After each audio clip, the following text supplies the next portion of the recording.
Welcome to This Week in Missouri Politics. This is our studio for election night. We're getting ready. This is the This Week in Missouri Politics prior to the Republican and Democrat primaries coming up on Tuesday. We're going to jump right into the fray with one of Missouri's leading politicians, a guy that's taken to this like a duck to water. Congressman Mark Alford, welcome to This Week in Missouri Politics. Thank you very much, Scott. Good to be with you. I tell you, when I saw you back Kehoe, I thought, well, there's two business guys, kind of speak the same language. I honestly, if you were to let me guess who you were voting for, I think I could have picked Kehoe, but it took some guts to step up and endorse him publicly. What went into that decision? Well, I like Mike. I think he is the most conservative, the most qualified, the most competent.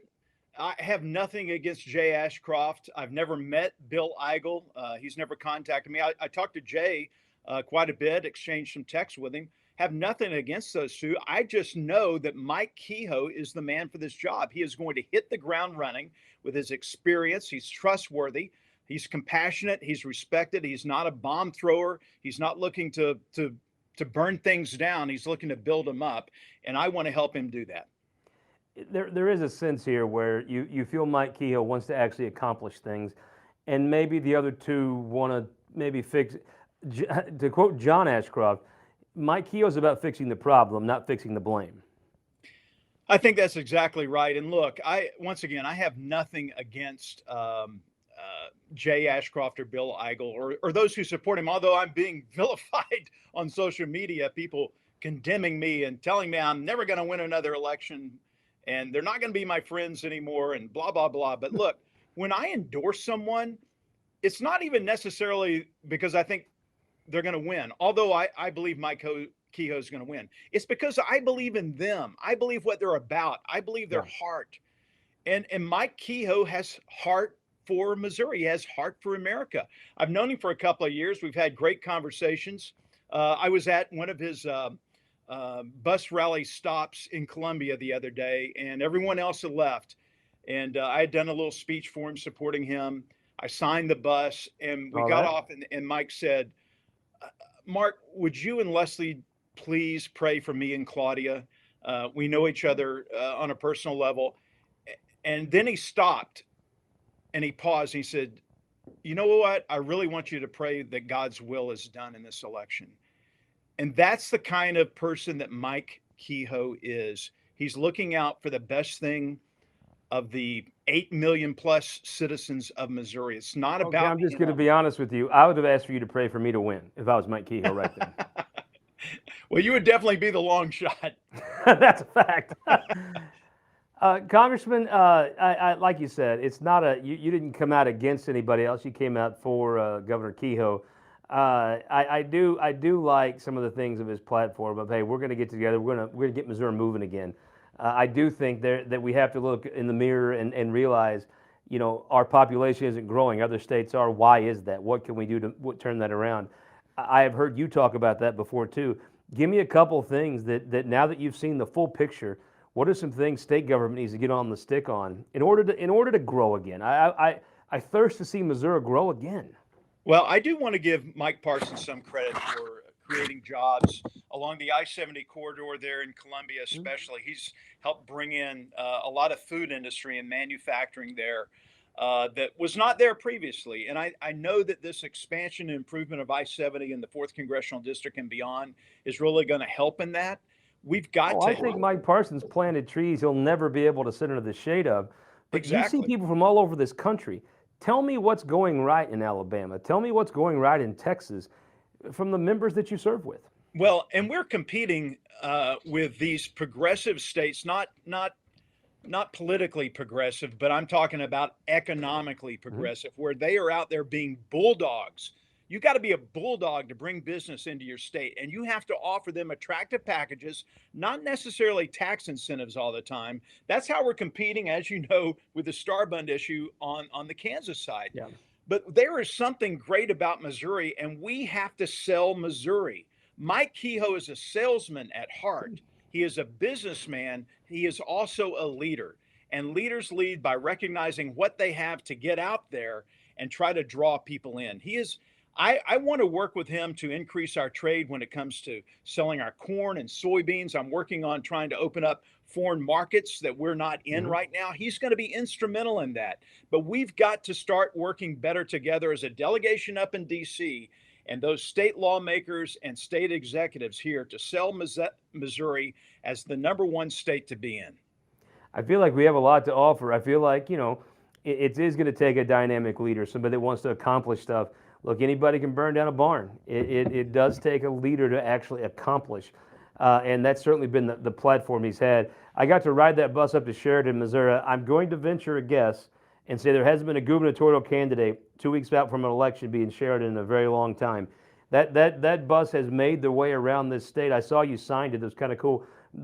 Claudia handed the marker to my son, who's been told not to write on things many times, and I just saw his eyes light up. So if you look on the very back passenger fender, you're going to see Gussie in enormous block letters. Yeah, there are so many signatures. I'll look for that when the next time. I know you guys have had fun in your and what a great bonding experience for you and your son on the 150 tour. Oh, Missouri is a beautiful Yeah. state. So tell me, when you have to leave Missouri and go to Washington, Hmm. what are you guys working on up there?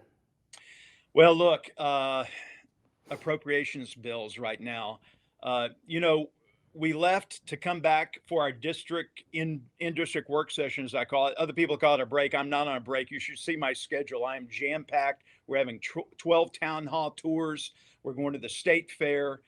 We're gonna, even though I don't have a primary opponent, I'm gonna hit all 24 counties once again, listening to people, hearing their concerns, hearing why they're not happy with me. I love people who tell me, "Hey, I'm not Yeah. happy with you, and here's why." Well, let's talk about it. But up in Washington, we're trying to get these 12 appropriation bills done so we can fund our government. For so long, we haven't done that, and we've come back home or gone on congressional delegation trips before doing the business of the people. And I'm proud to say that all 12 appropriation bills have been passed out of committee, thanks to Tom Cole, our chairman, getting them through. We've gotten 5 passed on the House floor. This time last year, Scott, we only had 1. I know we need to get all 12 before we come back home. It's going to take a long time to turn this aircraft carrier around, Yeah. this rebuild this muscle memory.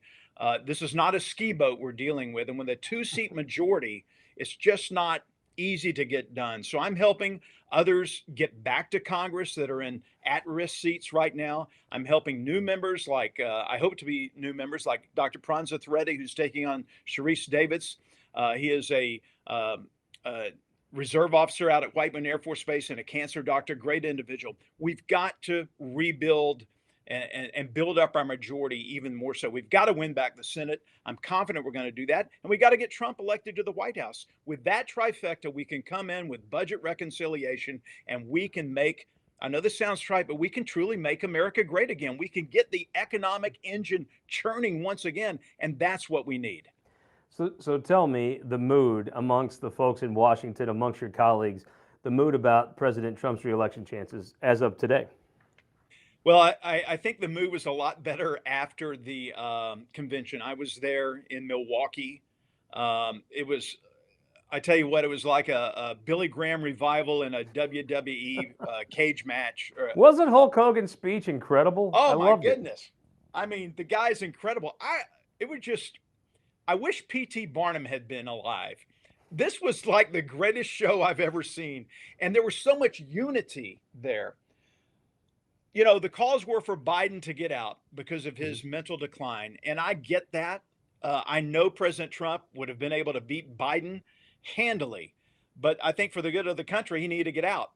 Uh, I think the Kamala Democrats Harris, knew it too. That's why they kind of shoved him exactly. overboard. Kamala Harris presents a new challenge because they're going down this path now. I heard it today. You know, they're saying that if you mention DEI, then that's racist. If you do this, then it's racist. It's the same thing Obama pulled. And that's why Republicans and conservatives, we need to focus on the failed policies of the progressive Democrats. Her failure as the border czar, her failure in the economic realm that continues to keep these prices high for all Americans. We can beat her on the issues. We've just got to train ourselves and not get off track to make sure that we stay on message and that we educate people as to the facts of the race. And that was Congressman Mark Alford from Kansas City's 4th District, stretching out through the middle of Missouri. I like his football picks. Before we go to the break, I'll bring you back with Kurt Schaefer, who's running for Congress on the other side of the state. I want to tell you about election night. Election night in Missouri. You see the sign behind me. We're going to be right here, election night, 8 p.m. YouTube. Look through all your social media channels that have Missouri Times or This Week in Missouri Politics. We're broadcasting live on all of them. Election night in Missouri. We're going to take you to the big board. We're going to show you the races in real time. This governor's race is going to be one of the most interesting, exciting governor's race election nights in the history of this state. We're going to be right here on Missouri Times, on This Week in Missouri Politics, bringing you all the election results all night, starting at 8 p.m. on election night. Election night in Missouri. Go to search This Week in Missouri Politics on YouTube, easiest way. Any other way you want it, you can get it on our social media channels. Election night in Missouri. I'm really excited. We'll be right back after this.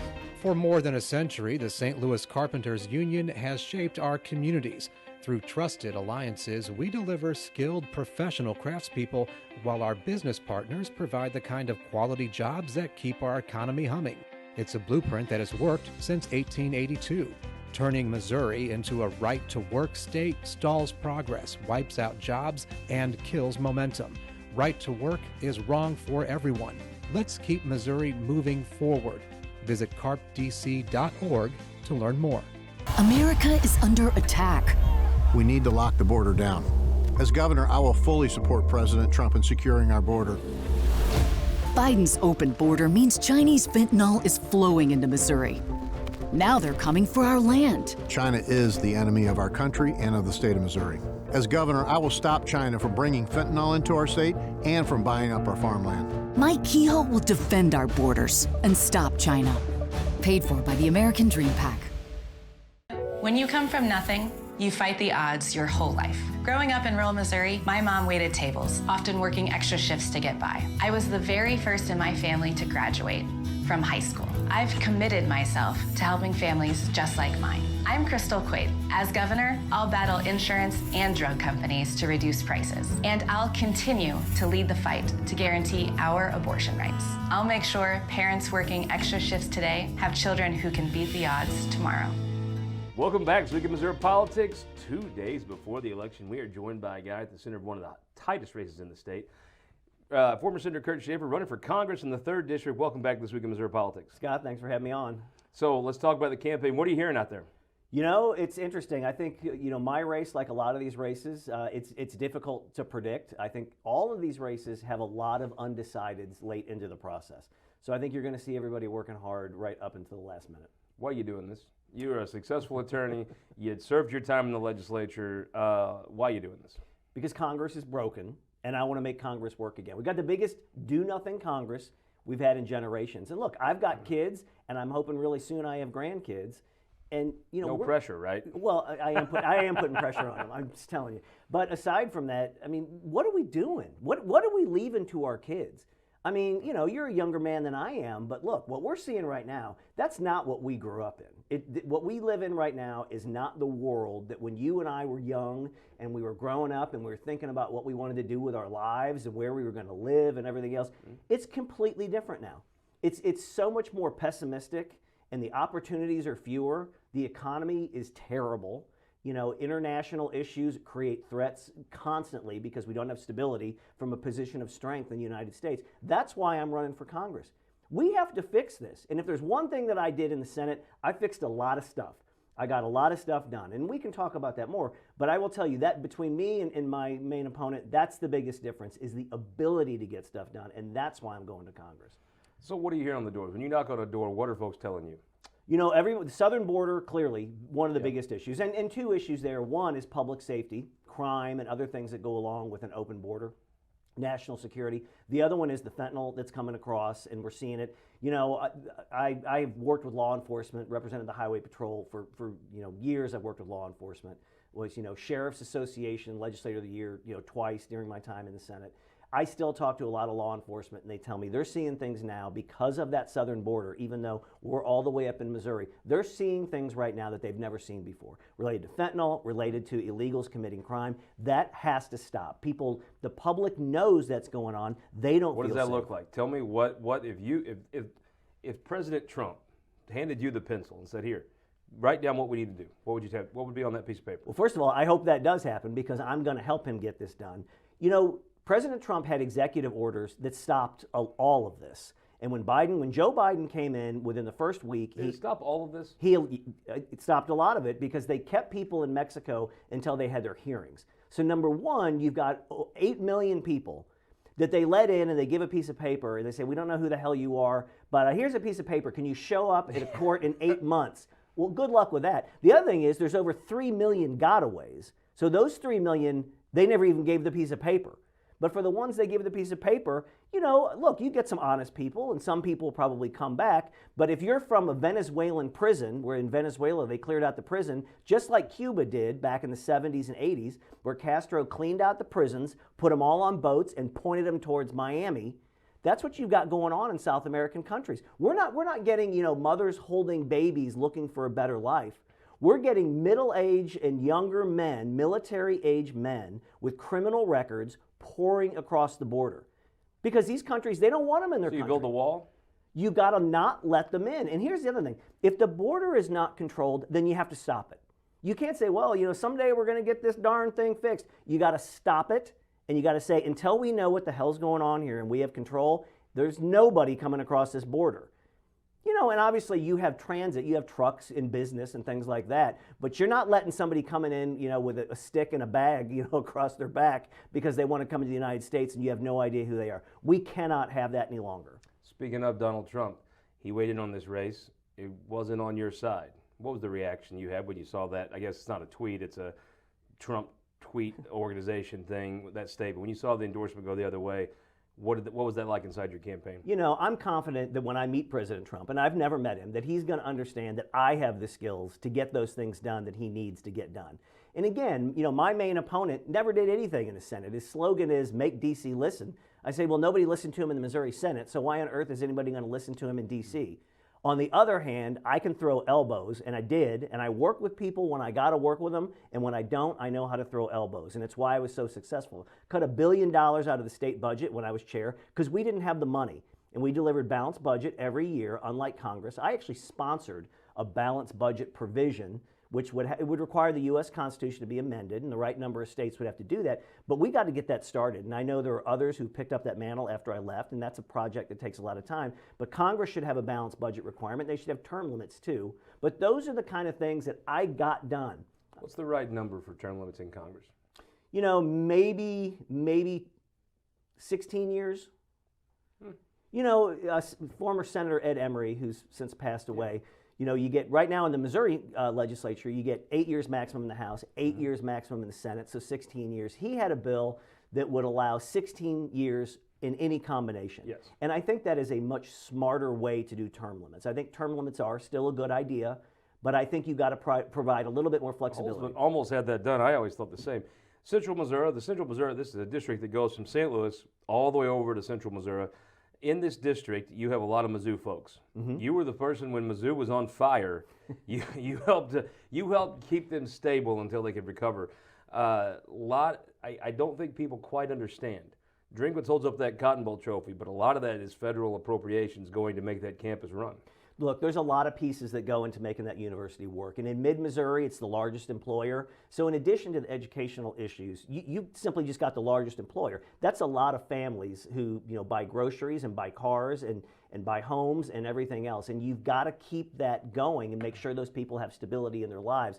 I often tell people when I represented the 19th Senate District, which includes the university, representing the university was one of the hardest parts of that Senate seat because you're balancing sometimes problems that are self-inflicted by the university. You were there when they were just blown out, just an embarrassment. It was bad then, but I will tell you now, the leadership at the University of Missouri for the whole system and for the Mizzou campus, it is light years above where it was when I was in the Senate. They're doing a great job over there. I could say since I started coming to the Capitol with Mark Richardson a long time ago, and I had no gray hair even around my ears. This is the best that university's ever been in the legislature. It's the best it's ever been in the community. It's the best it's ever been in the state. This is the golden years, as far as my professional career, of Mizzou. There's no doubt about that. That's absolutely true. And that's not only for the students that are there right now and the research they're doing and the grant money they're bringing in and the lives they're saving with their medical research, but also for alums. And that's one thing that I think in the past the university didn't do that well, is they had alums all over the state and just kind of forgot about them when they left campus. And I think now the university is doing a really good job of staying in touch with those alums and making sure they still feel part of that University of Missouri community. You said the biggest employer is Mizzou, but the biggest industry is agriculture. Oh, yeah. You've been endorsed by the Farm Bureau. Our city friends, they sure like to give us advice. I think most of the time I'd rather them just shut up and say thank you for supper. Yeah, I think it's funny. My opponent has a TV commercial running with him, like talking to a guy on a combine, and I don't even know if he knows what a combine is. But, look, I'm very proud of all my endorsements, and I got a lot of them. But on the agricultural end, I've got Farm Bureau, Missouri Cattlemen, Missouri Soybean, Missouri Corn. And the reason I've got those endorsements is, first of all, those are people actually in the 3rd Congressional District, which is where I live, where, let's face it, Bob Onder doesn't even live in the 3rd Congressional District. I live there. I've worked with these farmers and ranchers and these organizations for over 25 years, fighting with EPA, fighting with the Army Corps of Engineers, fighting with plaintiffs' lawyers, the type that are, funding Bob Onder's campaign because they're trying to take their farms and their money. Those are groups that know who I am. So you see some of these endorsements and you say, how does that person endorsing even know who that candidate is? But when you look at my endorsements, what you're going to see is every one of those endorsing me. Firefighters, Fraternal Order of Police. These are groups that know who I am and worked with me in the Senate. Let me ask you about the guy, Blaine Luetkemeyer. Now, I'm a little sore about St. Elizabeth because what they did this year in summer baseball to Wardsville. But Blaine Luetkemeyer, to me, is the penultimate endorsement. He's everything a statesman. When you think of a statesman, gosh, you think of Blaine Luetkemeyer. Yeah, it's amazing going around the district, and you think of people grumbling about their elected officials. When I go around the 3rd Congressional District and talk about Blaine Luetkemeyer, who has endorsed me in this race and it's been great working with me, helping me. People, it's to a one. They are all like, we have the greatest congressman in the United States. And the reason is, Blaine is in D.C. when he needs to be there working. And then when he's not up there piddling around. He comes back to St. Elizabeth, he comes back into the district, and he tours the district, and he talks to citizens, to elected county and municipal officials, and he finds out, what do you guys need from D.C.? And he's got a fantastic staff, and they do great constituent services, and they help people. But that's why I'm running. If you want to hold this job, your job is to be the representative of the group that you're a part of, in this case, people that live in the 3rd Congressional, except for Bob Onder. And then in that case, you have to help them when they need help in Washington, D.C. And there's a lot, and it's not just the University of Missouri. There's a lot of regulatory issues on business that need to be pulled back, that are stifling our economy in the 3rd Congressional District. You need a congressman who knows how to bring those agencies in and throw some elbows. And I know how to do that, and Bob doesn't. I mean, it's as bright line as that. Former Senator Kurt Schaefer, thank you so much for joining us here on This Week in Missouri Politics. Thanks for having me on, Scott. We'll be right back. We're going to take you to our KMOS election special and pull some of the predictions. We got Mike Mahoney, Joe Manning, Stephanie Bell, Emily Manley. We're going to see who they think are going to win some of these races. And then don't forget, Tuesday night, 2 nights away, 8 p.m., go to our YouTube page, Election Night of Missouri. It's going to be great. We'll be right back after this. Missouri farmers have been doing what's best for their land for generations. After all, no one knows what it takes to feed and fuel a growing global population better than they do. So why are trial lawyers threatening Missouri farmers' best defense against weeds? Our farmers don't need to be controlled. They need to be supported. Keep glyphosate in our state. Show your support at TakeControlMissouri.com. Paid for by Modern Ag Alliance and support of Missouri farmers. Data captured by our state-of-the-art monitors helps us pinpoint the timing and location of severe weather more accurately and respond to trouble more quickly. Ameren Missouri's investment in smart technologies like this is one way we're improving reliability and restoring power faster than ever. Responding to trouble before trouble hits. That's energy at work. Ameren, Missouri. Welcome back, and now I'm going to take you, every year we do a KMOS election special in all central Missouri. We had myself, Stephanie Bell, Mike Mahoney, the Kansas City legend, Joe Manning, who's just the greatest, and Emily Manley come and talk about all the races. I'm going to take you to our predictions part of this. Enjoy. Let's talk about Lieutenant Governor race. Stephanie Bell, who's going to win? It's going to be close, but I'm going to say Lincoln Huff by... Give me the rank. I think 3 or 4. Oh, the rank all the way down? Oh, no, just the first 3. Lincoln, Wassinger, Holly. I do like Tim Baker, though, the Franklin County Clerk. Nice guy. Here's my upset special, Holly Raider. It's an attractive ad that I think Republican voters are going to like. He's going to look so smart. And I think Wassinger is all TV and no ground game, and you got to have a ground game. Lincoln Huff is a good state senator. He's a good legislator. But my wild card special there is Holly. Who wins? I think Holly Raider could pull it out because she's got that strong base in Jeffco and just south of there, St. Francis County, that whole area of the state. She could, even though I wish she had a stronger ad than her just shooting off a gun. Who's going to win? Lincoln. I'm going to go with the cattle farmer. I think the cattle farmer holds off Wassinger. I think Holly's got a lot of political talent. I'm not sure that it was able to come out in this race. Let's talk about the Attorney General. Emily, who's going to be the Attorney General? Andrew Bailey. I think he's got the backing. He's got Parson, and he's proven that he's the war hero. I am. I really do see Andrew Bailey pulling that race forward. Even though there's a lot of money against him, I think him being an incumbent helps. Joe, who wins? Yeah, I think it's going to be close, but I could see Bailey pulling it off because he's highlighting his veteran service. So I picked the Cardinals over the Yankees. I picked... What, at 64? I picked the Chiefs over the New York Jets. I'm going to pick the Missouri War Hero over the Manhattan Lawyer. Okay, I think Will Sharp has inoculated himself well as being Trump's lawyer, and that's been burned in his campaign. I think, money talks. And oh, did you just quote an AC/DC song? I like it. Who wins? I'm going to disagree with Joe in that I don't think it's going to be close, and I think Bailey's going to win. All right, governor's race, the big one. We're gonna have to make sure folks know. Somebody's gonna look smart. Tell me who wins and by how much. Oh goodness. Okay, he's a champion for small business, for veterans. No one's working harder. It's gonna be Mike Kehoe, I think, by 6. 6. I like that aggressive. Yeah, I think you are aggressive on that. But I agree. I think it's Kehoe by a nose. Kehoe by 3, maybe 4. What do you think? I think if the St. Louis area turns out at all, I mean, Kehoe, is originally from North St. Louis County. Right. Yep. I could see Kehoe pulling it off, but again, it's gonna depend. I think it's gonna be tight. Who wins? It's tight. I'm going Kehoe, and I agree with Mike. I think we're only seeing 3. I even have a tough time saying 4, and I think these final days are gonna be really interesting for Missouri voters in what we see, but I'm You're going saying Kehoe. he can hold them off?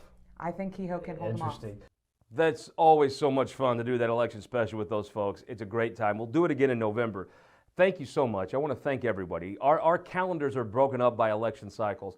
Thank you so much for joining us here on This Week in Missouri Politics. It means so much to us that you're part of our family here on the show. We're so very grateful. And our election coverage is not over. Tomorrow, or Tuesday night, 8 p.m., when the polls close, wait 1 hour, then come here, YouTube, any of our social media channels, Election Night in Missouri. It's our first Election Night broadcast. I think it's going to be very special. John Combest is going to join us. We're going to go live to a lot of the campaign headquarters. Join us, Election Night in Missouri, Tuesday night, 8 p.m. And thank you so much.